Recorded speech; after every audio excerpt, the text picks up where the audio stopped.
kita akan belajar tentang rumah tangga, bahwasanya kita akan mengutip beberapa hadis Nabi Muhammad sallallahu alaihi wasallam. Ayo kita semuanya jadikan rumah tangga kita semuanya ahli surga. Istri ahli surga, suami ahli surga.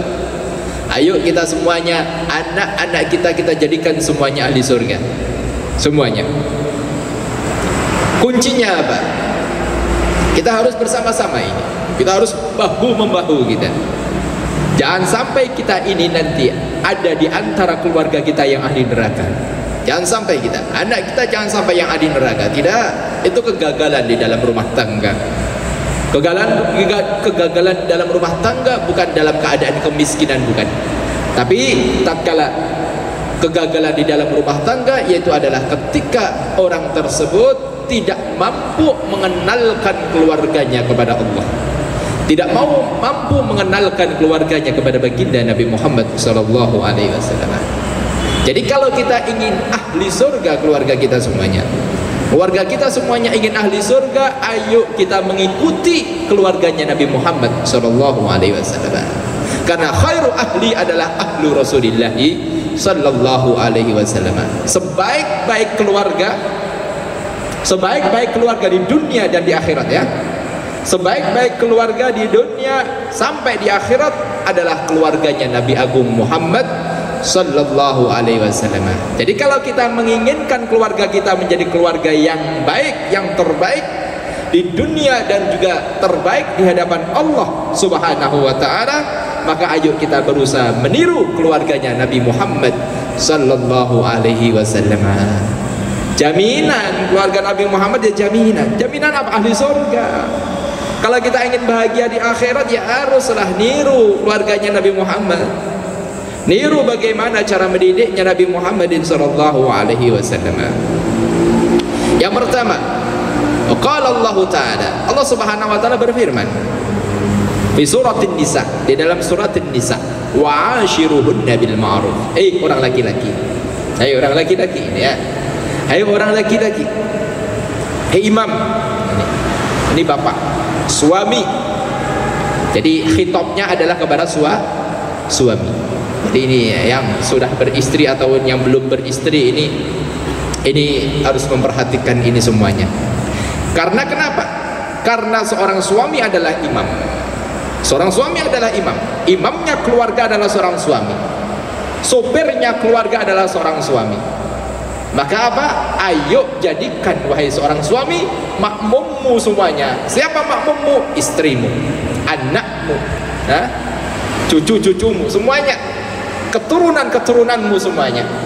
Ayo jadikan mereka semuanya ini mengarah kepada surganya Allah Subhanahu wa taala. Hebat itu kepemimpinan. Suami yang hebat itu.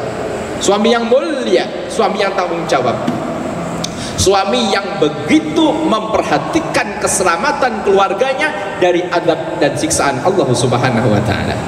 Ini pertama dari perintah Allah, dan wajib ini perintah. Wa ashiruhunna bil ma'ruf. Suami, wa ashiruhunna bil ma'ruf. Berlakulah bijaksana kamu.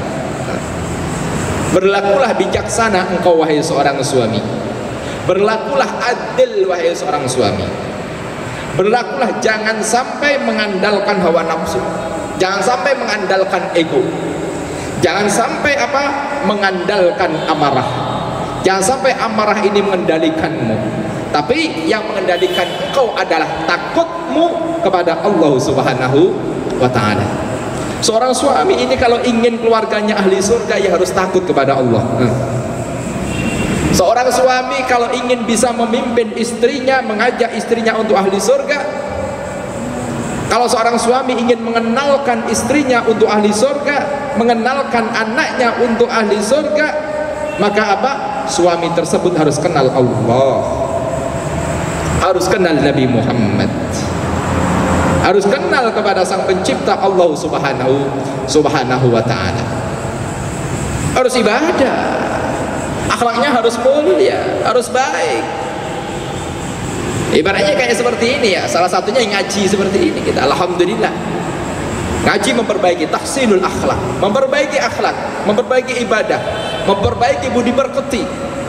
Salah satunya di dalam kita ini berumah tangga, maka aku harus memiliki ilmunya Nabi Muhammad sallallahu alaihi wasallam. Aku harus kenal Nabi Muhammad. Aku harus kenal Allah. Untuk apa? Mengenalkan istri dan anak-anakku untuk kenal kepada Allah Subhanahu wa taala. Ahli surga semuanya. Lah ini perintah dari Allah, wa ashiruhunna. Seorang suami, kamu tidak boleh egois. Kalau engkau ini memberikan keputusan, harus sesuai dengan apa? Harus sesuai dengan keadilan, bukan sesuai dengan hawa nafsumu. Bukan dalam keadaan marah engkau memberikan keputusan, tapi dalam keadaan hatimu ini dikelilingi oleh keimanan. Nah, dan ini perintah seorang suami. Perintah seorang suami, apabila terjadi sesuatu hal di dalam rumah tanggamu, terjadi ketidakbaikan dari seorang istrimu, mungkin istrinya punya kesalahan, mungkin istrinya pada waktu itu punya marah kepadanya, mungkin istrinya pada waktu itu membentaknya, tapi apa? Jangan sampai engkau itu terbakar oleh amarahmu. Ini seorang suami, jangan engkau ini dikuasai oleh hawa nafsumu. Jangan sampai engkau itu terbawa arus emosi terhadap istrimu. Istrimu emosi, marah, engkau ikut emosi. Ini suami yang lemah. Ini lemah ini. Jadi seorang suami itu harus kuat. Seorang suami harus kuat. Kuatnya bagaimana? Seorang kuat itu bukan orang yang pintar berkelahi, bukan. Tapi seorang yang kuat adalah seseorang yang bisa mengendalikan amarahnya. Ini baru orang kuat. Orang kuat yang sesungguhnya yaitu adalah orang yang bisa mengendalikan amarahnya, yang bisa meredam amarahnya. Jadi ketika seorang istri mungkin marah, mungkin memang istrinya salah, dia salah, ya kekurangan, ya kurang. Namanya manusia mahalul khata' wanisnya.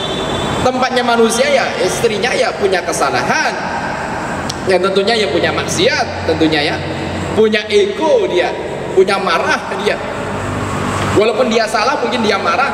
Tapi seorang suami ketika istrinya marah, ini kunci, tidak boleh terbawa arus. Tidak boleh terbawa arus. Kalau suaminya ini nanti ikut marah, terbawa arus, istrinya marah dibalas amarah oleh seorang suaminya, maka apa? Seorang suami lemah. Ya, istrinya jelas lemah, itu lemah, iya. Tapi seorang suami ini tidak boleh lemah. Kenapa kok bisa lemah seperti itu? Karena sang suami masih bisa dikendalikan oleh istri. Harusnya seorang suami, seorang manusia, seorang imam, harusnya seorang suami, seorang imam itu yang bisa mengendalikan dia hanya satu, Allah Subhanahu wa ta'ala. Hebat. Kita itu kalau hebat kalau dikendalikan oleh Allah, bukan dikendalikan oleh makhluk. Diejek orang marah, itu masih lemah itu. Diejek orang marah, dihina orang minder, itu dikendalikan makhluk itu. Dikucilkan orang nangis, itu dikendalikan makhluk. Dibentak istri marah gantian. Coba, dimarahin istri ganti marah. Coba, itu seseorang yang masih mudah dikendalikan oleh manusia. Coba, apa sih istimewanya kalau diri kita ini masih bisa dikendalikan oleh manusia? Apa istimewanya? Kalau kita ini hebat-hebatan, ya kita nggak ingin dikendalikan oleh manusia. Kita tidak ingin dikendalikan oleh manusia. Tidak mau saya dikendalikan manusia, tidak mau. Hawa nafsu saya dikendalikan manusia, tidak mau. Amarah saya tidak mau dikendalikan oleh manusia. Hati saya tidak mau dikendalikan oleh manusia. Aku ingin dikendalikan oleh Allah Azza wa Jalla. Baru itu hebat. Aku ingin disetir oleh Allah. Aku ingin diberikan petunjuk oleh Allah Subhanahu wa ta'ala. Allah memerintahkan aku untuk wa'ashiruhunna bil ma'ruf. Ini perintah Allah sangat bijaksana banget. Sangat bijaksana benar. Kalau istrimu marah, kamu tidak boleh terbawa arus. Coba, saking indahnya Allah, hebatnya Allah itu. Kita punya Tuhan itu, masya Allah kita itu. bangga kita punya Tuhan yang sangat istimewa, yang sangat agung, yang sangat mulia, yang mana apa? Mengajarkan akhlak kemuliaan. Kunci kemuliaan yang sesungguhnya adalah akhlaknya Al-Quranul Karim. Ini baru akhlak Al-Quran ini, yang mana yang kita tiru tentunya wujud aslinya ayat Al-Quran, akhlaknya Al-Quranul Karim. Wujud aslinya adalah Nabi Muhammad Sallallahu Alaihi Wasallam. Satu-satunya manusia yang bisa mengamalkan seluruh akhlak di dalam Al-Quran tentunya adalah baginda Nabi Muhammad Sallallahu Alaihi Wasallam. Maka kita punya Nabi mulia, kita punya Nabi mulia. Coba, ini Allah Subhanahu Wa Taala memerintahkan kita semuanya, suami, kalau istrimu ini marah, kamu jangan marah. Wa'ashiruhunna bil ma'ruf. Kamu harus mengendalikan hawa nafsu. Kamu harus mengendalikan amarahmu. Kamu harus meredam amarahmu. Itu perintahku. Tinggal engkau pilih mana, wahai seorang suami. Ingin patuh kepada Allah dengan mengendalikan amarahmu, ataukah engkau itu menuruti amarahmu, mengumbar amarahmu, mengumbar hawa nafsumu. Tinggal engkau pilih mana. Kalau engkau pilih Allah Subhanahu Wa Taala, maka berperilakulah adil kepada istrimu, berperilakulah rendah hati kepada istrimu. Coba, indah benar. Nabi Muhammad indah benar.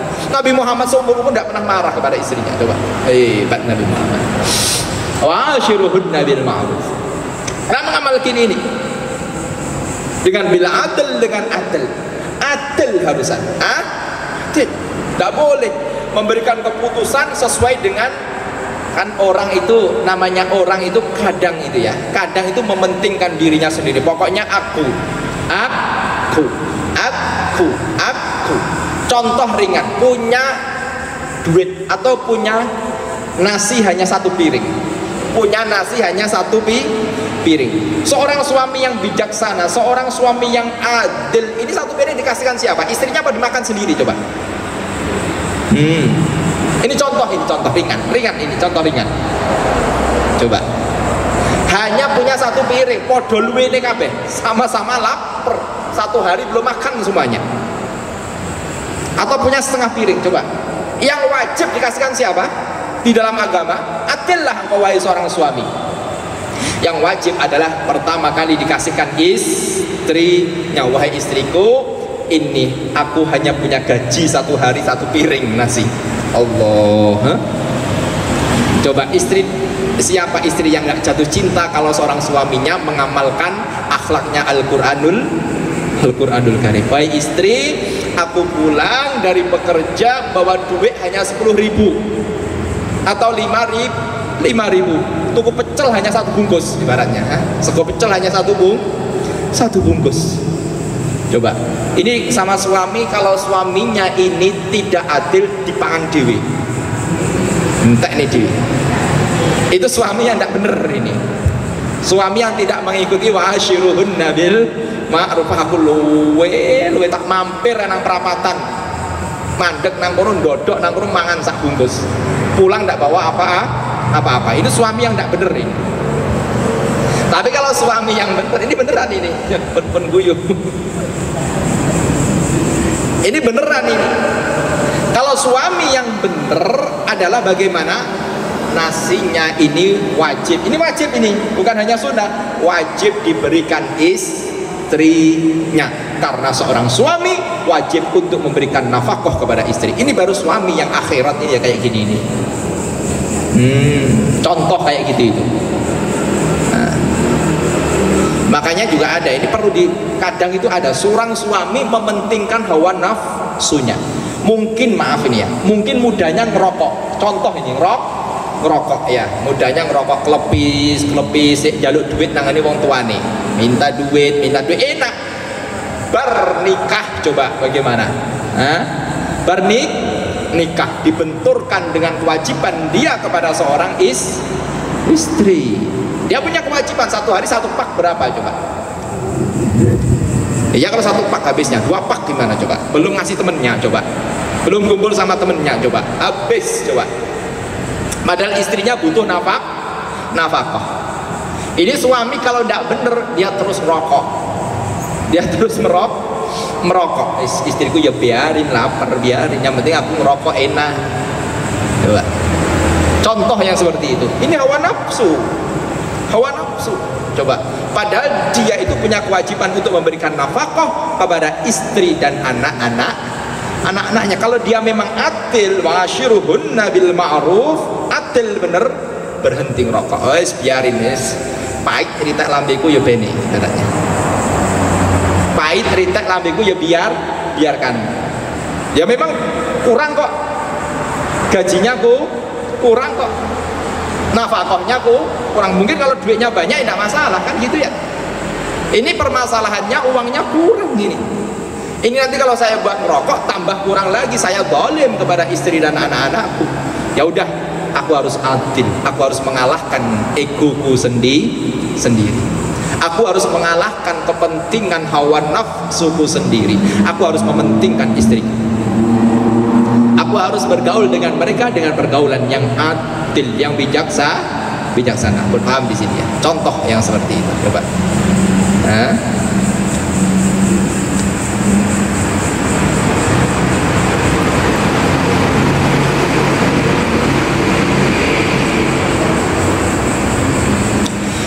Terus juga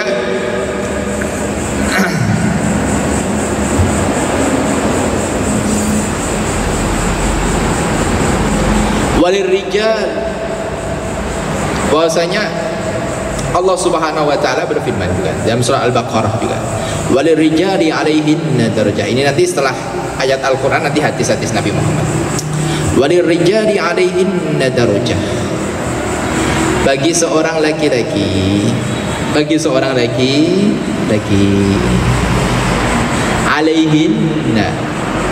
alaihinna kepada seorang perempuan, darajatun, ini Allah yang berfirman, darajatun, punya derajat, punya ketinggian daripada seorang istri. Coba, ini bijaksananya di sini ini. Ini penting keluarga, ini penting, ini kunci-kunci, ini kunci-kunci. Indah nanti keluarga itu indah benar kalau ngikuti akhlak Al-Qur'an itu. Coba. Walirrijali alaihinna darajah.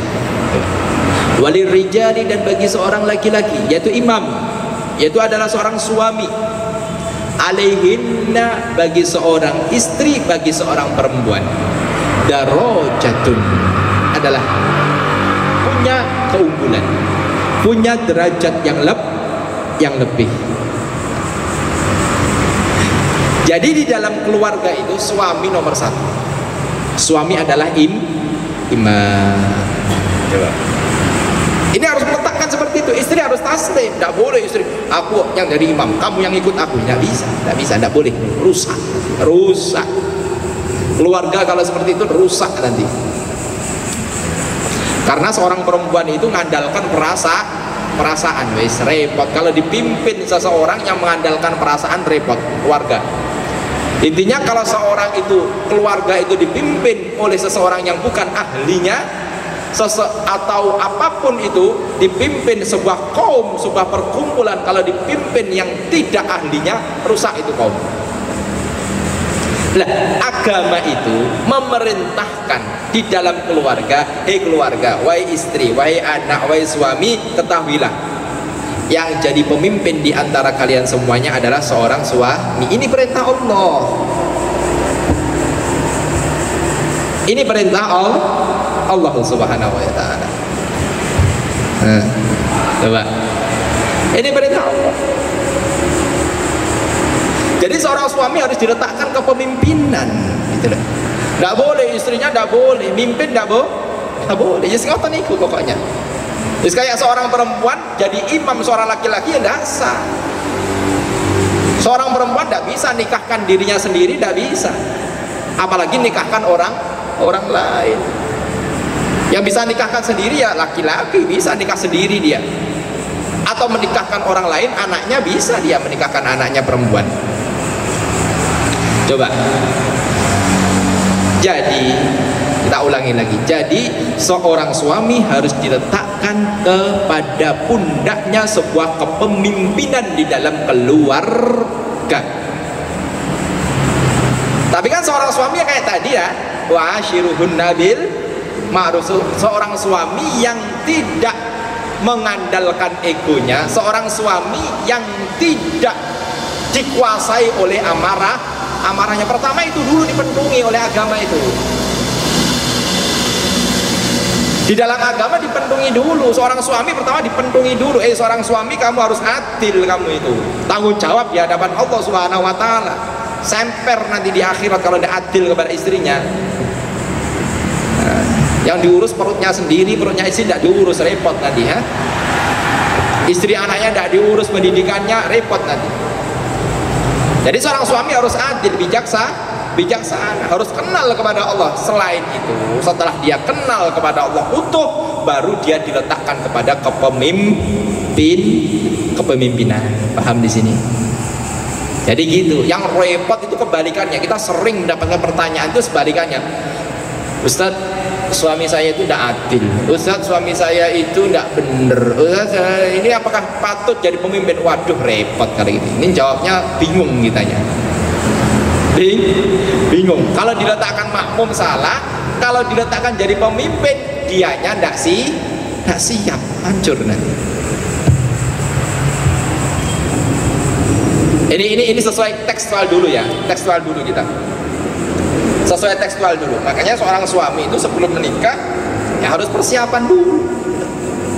Persiapan dulu, punya ilmu tentang agama, punya ilmu tentang pernikahan, punya ilmu tentang keluarga, punya ilmu. Karena dia nanti kullukum ra'in wa kullukum mas'ulun 'an ra'iyatihi. Karena dia akan menjadi pemimpin. Seorang pemimpin itu harus siap. Karena nanti tanggung jawab di hadapan Allah. Tanggung jawab di akhir. Dia mimpin bukan mimpin kucing, bukan dia itu. Bukan mimpin ayam, bukan. Dia mimpin manusia, anaknya wong yang dipimpin itu.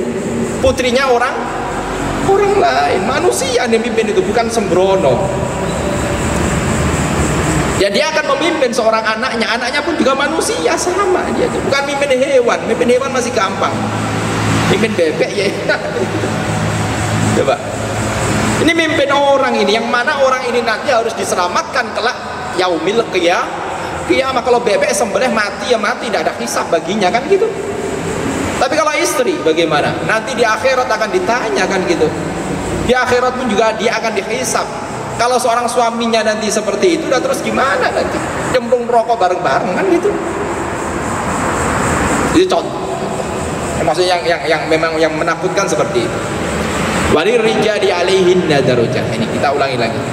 Kita kembali lagi di sini. Seorang laki-laki bagi seorang perempuan itu punya derajat. Punya derajat. Jadi setiap keputusan nanti berada di tangan suami. Ini harus kayak gitu itu. Semua keputusan harus di tangan suami. Jelas sih. Ini kalau anak muda, anak perempuan muda, anak laki-laki muda yang belum nikah mau nikah, ini enak ya. Buat bekal nanti untuk pernikahan. Ini kunci yang seperti ini. Kalau ini repot yang tahu perempuan saja, laki-lakinya tidak tahu ya repot. Yang tahu laki-lakinya saja, perempuannya istrinya tidak tahu juga repot. Dua-duanya harus tahu. Suami istri harus tahu. Semua keputusan adalah di tangan seorang suami. Sudah, pokoknya di tangan seorang suami. Tapi seorang suami yang bijaksana yaitu adalah meminta pertimbangan kepada seorang istri, meminta pendapat kepada seorang istri. Paham sih? Meminta pendapat kepada seorang istri. Ini suami yang benar. Sesuatu hal yang ringan, sesuatu hal yang boleh-boleh saja, maka apa? Seorang suami lebih ngikut kepada seorang istri. Ini kunci. Jadi sesuatu hal yang ringan dalam permasalahan keputusan, sesuatu hal yang ringan, seorang suami yang bijaksana Ya, seorang suami yang bijaksana yaitu adalah apa? Lebih mengikut kepada seorang istri. Tapi kalau hal prinsip, hal agama, hal akidah, hal ketakwaan kepada Allah, hal akhirat, seorang suami memegang dengan teguhnya. Gitu. Seorang suami memegang dengan teguhnya. Tidak bisa digoyang, tidak bisa. Masalah pendidikan anak, masalah pengenalan anak kepada Allah, masalah ngajinya anak, masalah tarbiyahnya anak, akhlaknya anak. Jangan sampai anak tertipu oleh dunia, jangan sampai anak berpacaran. Ini nanti seorang suami teguh, tidak bisa diganggu gugat. Seorang istri walaupun ngerayu tidak bisa. Kalau malam minggu saja tidak apa-apa lah, tidak bisa. Tapi kalau masalah ringan, besok masak apa? Tempe apa tahu? Lah kamu pengennya apa weh istriku? Saya tahu. Ya udah, saya suka tahu juga. Ya itu enak. Kalau masalah yang ringan, catnya apa? Catnya rumahnya? Oh merah aja bah. Oh iya, ngikut saja merah. Enggak udur, bangun rumah udur. Repot. Beli mobil udur. Ini berarti tidak bijaksana ya.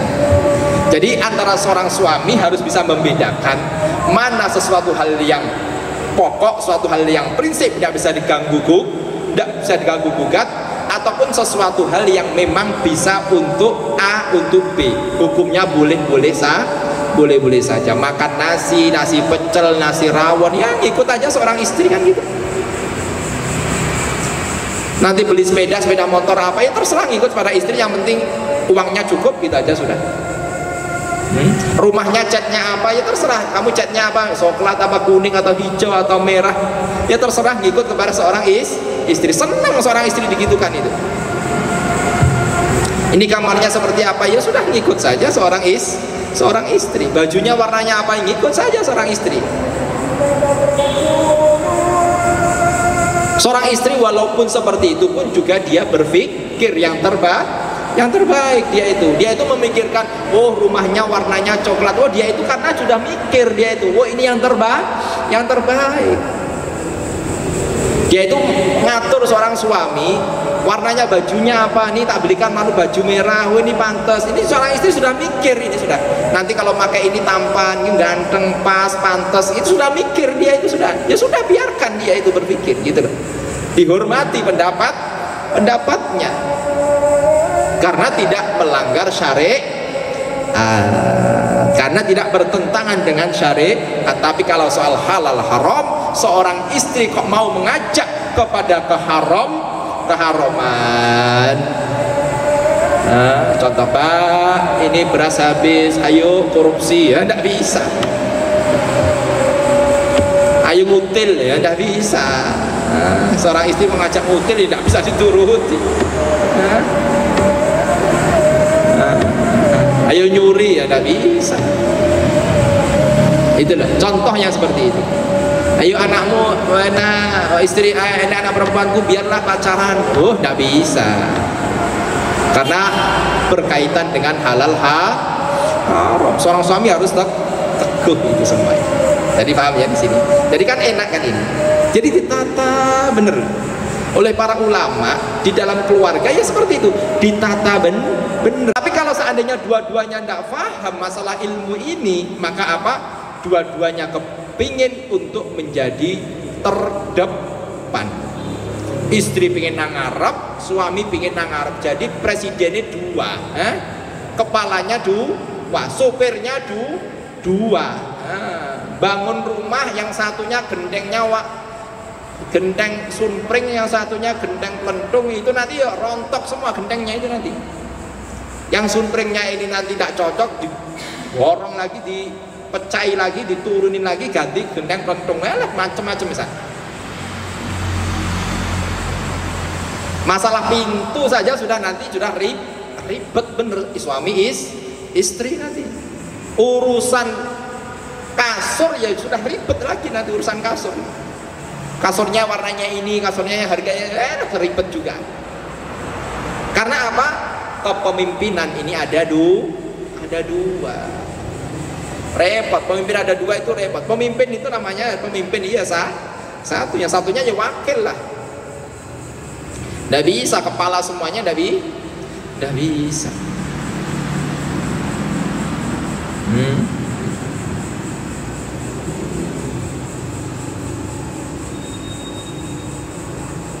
Pemisahnya.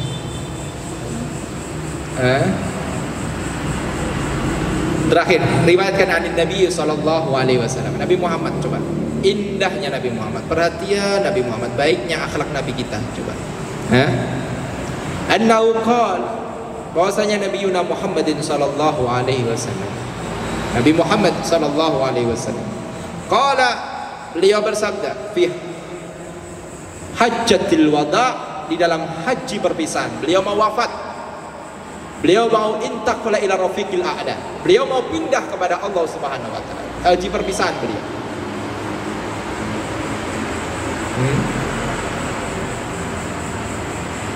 Akhir haji, yaitu akhir hajinya Nabi Muhammad. Wa hajjatul Jum'ati, yaitu haji di hari Jumat. Pada waktu itu hari Jumat.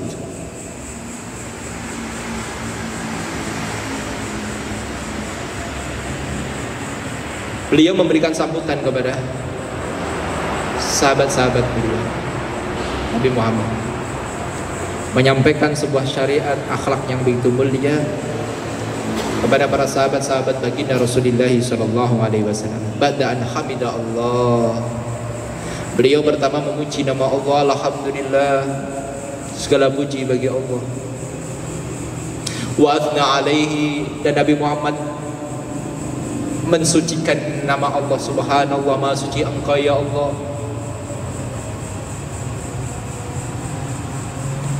Al-Ghaffar, Al-Jawad, Ar-Razzaq, dipuji terus Allah oleh Nabi Muhammad. Ya Allah, Engkau adalah zat yang maha pemberi rizki kepada setiap hamba-hambamu. Engkau adalah zat yang rahmat, Engkau zat yang maha belas kasih, Engkau yang maha rahmat, yang maha penyayang, Engkau ya Allah. Terus dipuji oleh Allah. Kemudian setelah itu, setelah Nabi Muhammad memuji nama Allah, mengagungkan Allah Subhanahu wa taala, wa wa'adah, Nabi Muhammad memberikan mauidhah al-hadirina, kepada orang-orang yang hadir di waktu itu, di haji wada, di haji wada, di sekeliling Ka'bah, kumpul semuanya umat-umat Nabi Muhammad. Nah, itu sudah ba'dal fathi Makkah, itu setelah pembukaan kota Makkah, penaklukan kota Makkah. Ala tanabbahu ya qaum, ala tanabbahu ya qaum, lama yalqa ilaikum wastausu bin nisa'i khairan. Ala tanabbahu, perhatikan wahai kaum, perhatikan wahai kaum, perhatikan ini wasiatku, ini yang terakhir. Allah, Nabi Muhammad, perhatikan ini mauidhahku ini, perhatikan, ayo dengarkan, pasang telinga kalian semuanya. Apa ya Rasulullah?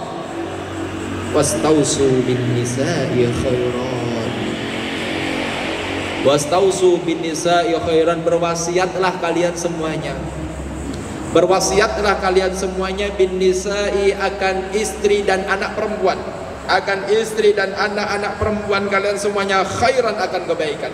Intinya apa? Jagalah istri dan anak perempuanmu, jagalah istri dan anak perempuanmu, jagalah sholatnya istri dan anak perempuanmu, jagalah auratnya istri dan anak perempuanmu, jagalah perilakunya istri dan anak perempuanmu. Akhlaknya disuruh jaga oleh Nabi Muhammad, auratnya disuruh jaga oleh Nabi Muhammad, tutur katanya disuruh menjaga oleh Nabi Muhammad. Ini tanggungan siapa? Tanggungan seorang laki-laki, seorang bapak, seorang suami. Istrimu bagaimana? Wastausu bin nisa'i khairan, wasiatlah kalian semuanya bin nisa'i, akan istri-istri kalian, akan perempuan-perempuan yang berada di dalam tanggungan kalian semuanya. Wahai orang laki-laki, wasiatlah kepada mereka semuanya khairan, akan kebaikan. Jaga agamanya, jaga pendidikannya, jaga tarbiyahnya. Istrimu bagaimana? Bisa ngajikah ataukah belum? Ajari ngaji. Sholatnya sudah benar atau belum? Ajari sholat. wudunya sudah benar atau belum, ajari wudu. Baca Qurannya sudah benar atau belum, ajari baca Quran. Kalau memang tidak mampu, datangkan ustazah, atau dia pergi ke pondok pesantren, diajar oleh ustazah-ustazah yang ada. Bukan laki-laki yang ajar, tapi ustazah, seorang perempuan. Datangkan itu, selamatkan istrimu, dekatkan istrimu kepada Allah, dekatkan istrimu kepada Nabi Muhammad sallallahu alaihi wasallam. Jadi ini terus kita itu diperintahkan. Nabi Muhammad terakhir hanya, saking pentingnya ini perempuan. Saking Nabi Muhammad sangat memuliakan perempuan, sangat mengagumkan perempuan. Jangan sampai anak-anakmu perempuan dibonceng oleh laki-laki yang bukan mahramnya. Jangan sampai mau diajak berpacaran, jangan sampai mau diajak berzina, jangan sampai diajak berduaan, berkhalwah, itu haram. Contoh seperti itu. Ini syariat. Ini tanggungan siapa? Orang tua, seorang suami, seorang bapak. Karena Nabi Muhammad secara khusus ini memberikan wasiat kepada kita semuanya. Perhatikan istri dan anak-anakmu seorang perempuan. Perhatikan istri dan anak-anakmu seorang. Kalau belum benar akhlaknya, benarkan akhlaknya. Kalau belum benar menutup auratnya, benarkan cara menutup auratnya. Kalau belum benar ibadahnya kepada Allah, benarkan ibadahnya. Kalau belum benar ucapannya, yang diucapkan apa aja, merendahkan orang lain kah, menggunjing orang lain kah, membuat permusuhan dengan orang lain kah, maka benarkan ucapannya. Kalau seandainya hatinya ini masih cinta dunia, kalau seandainya hatinya ini masih senang dengki, kalau hatinya ini masih senang dendam, maka benarkan itu hatinya. Bersihkan dia dari dendam, bersihkan dia dari dengki, bersihkan dia dari cinta dunia dan penyakit-penyakit hati yang lainnya. Itu loh, itu wasiat Nabi Muhammad. Wastausu binisa'i khairan, wastausu binisa'i khairan, wallahu a'lam bissawab. Ini tentang kewajiban seorang laki-laki, pentingnya itu di situ. Kita belajar ngaji seperti ini, alhamdulillah. Kita dapat berkumpul dengan izin Allah subhanahu wa ta'ala. Semoga kita dijadikan oleh Allah di surga. Kita tutup dengan doa. Bismillahirrahmanirrahim. Alhamdulillahirabbil alamin. Wassalatu wassalamu ala Rasulillah sayyidina wa habibina wa syafiina wa nuri qulubina wa maulana Muhammad wa ala alihi wa ashabihi at-tahirin wa man tabi'ahum bi ihsanin ila yaumiddin. Allahumma ya Allah, rahmati kami mohon, kami adalah hamba-hamba-Mu ya Allah, yang kami tidak akan mampu berada di dalam jurang neraka-Mu ya Allah. Maka kami mohon, jangan Kau masukkan kami ke neraka-Mu walaupun dosa kami banyak. Jangan Kau masukkan kami ke neraka-Mu ya Allah, walaupun dosa kami banyak, walaupun kekurangan kami banyak, walaupun kami jarang syukur kepada Engkau ya Allah. Engkau senantiasa memberikan nikmat kepada kami ya Allah, tapi kami jarang menggunakan nikmat itu sesuai dengan apa yang Kau ridhai ya Allah. Maka kami mohon ya Allah, ampuni kami ya Allah, rahmati kami semuanya. Berikan kami ilmu yang manfaat, berikan kami ilmu yang manfaat, ilmu yang bisa menuntun kami ya Allah untuk menuju surga-Mu ya Allah. Cintakan kami kepada baginda Nabi Muhammad, cintakan kami kepada baginda Nabi Muhammad, karena janji Rasulullah sallallahu alaihi wasallam, al-mar'u ma'aman ahab, sesungguhnya seseorang ini akan dibangkitkan oleh Allah Subhanahu wa taala besertaan siapapun yang dia cintai. Kami ingin cinta kepada Nabi Muhammad, karena kami ingin dibangkitkan di yaumil qiyamah berserta dengan Nabi Muhammad, berada di dalam benderanya Nabi Muhammad, berada di dalam naungannya Nabi Muhammad ya Allah.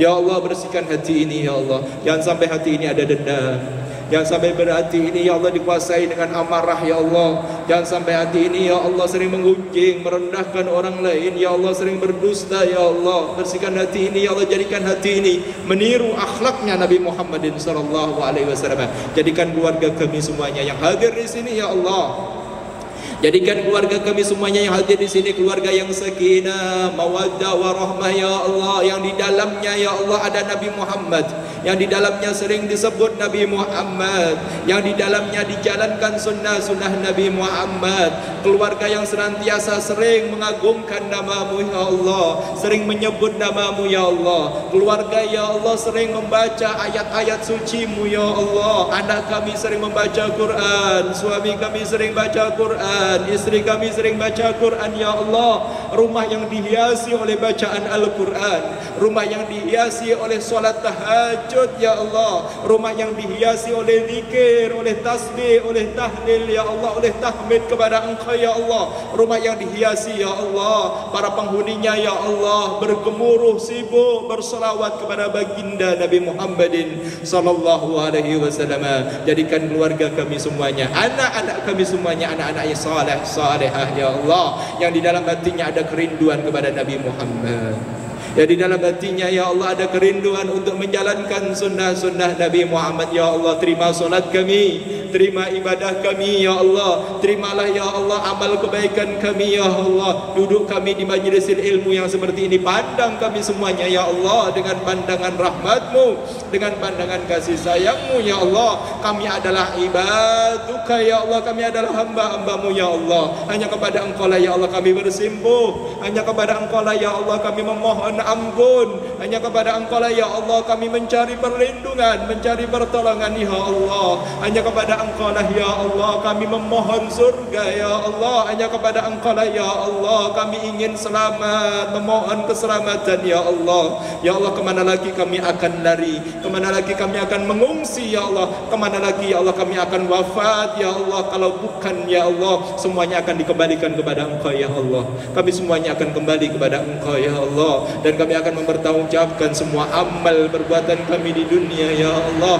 Maka kami mohon sisa umur hidup ini ya Allah, maka kami mohon sisa umur hidup ini ya Allah, jadikan umur yang berkah. Hentikan kami dari maksiat, hentikan kami dari maksiat. Kami ingin menjadi hamba-Mu yang saleh ya Allah. La haula wala quwwata illa billah ya Allah. Kami tidak mampu menjauhi kemaksiatan kecuali atas izin-Mu ya Allah. Kami tidak mampu menjalankan perintah-Mu ya Allah kecuali atas izin-Mu. Kami lemah untuk patuh kepada Engkau ya Allah. Kami lemah untuk menjalankan perintah-Mu ya Allah. Kami lemah untuk menjauhi larangan-larangan-Mu ya Allah. Semuanya atas izin-Mu, semua atas pertolongan-Mu ya Allah. Jadikan kami ahli taubat. Sisa umur ini ya Allah kami gunakan untuk istighfar, mohon ampun kepada Engkau, untuk memperbanyak ibadah kepada Engkau ya Allah. Dan hentikan kami ya Allah dari dosa ya Allah. Sisa umur hidup ini yang tidak akan lama lagi kami tinggal di dunia ini, jangan sampai kami melakukan dosa lagi.